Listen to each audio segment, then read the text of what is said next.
নওগাঁর মান্দা উপজেলার চকশৈল্লা গ্রামে এক অসহায় পরিবারের মেয়ের বিয়েতে মানবিক সহায়তা প্রদান করেছে ইকরা সুন্নাহ ফাউন্ডেশন। রোববার সকালে ফাউন্ডেশনের পক্ষ থেকে ওই পরিবারের বাড়িতে গিয়ে চাল, ডাল, তেল সহ নিত্য প্রয়োজনীয় খাদ্য সামগ্রী ও বাজার প্রদান করা হয়। সংগঠনটির প্রতিষ্ঠাতা ও চেয়ারম্যান সৌদি প্রবাসী আব্দুল মতিন মৃধা প্রবাসে থেকেও সর্বদা অসহায় মানুষের পাশে দাঁড়াচ্ছেন।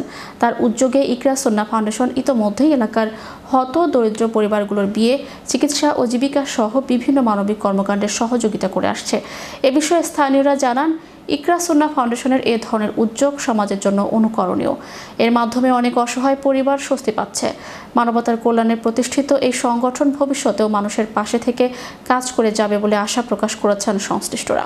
আজকে আমার বিষ্ণুপুর ইউনিয়নে বিষ্ণুপুর গ্রামে কালাম চাচার মেয়ের বিয়ের পাশে দাঁড়িয়েছে আমরা ইকরা সুন্নাহ ফাউন্ডেশন।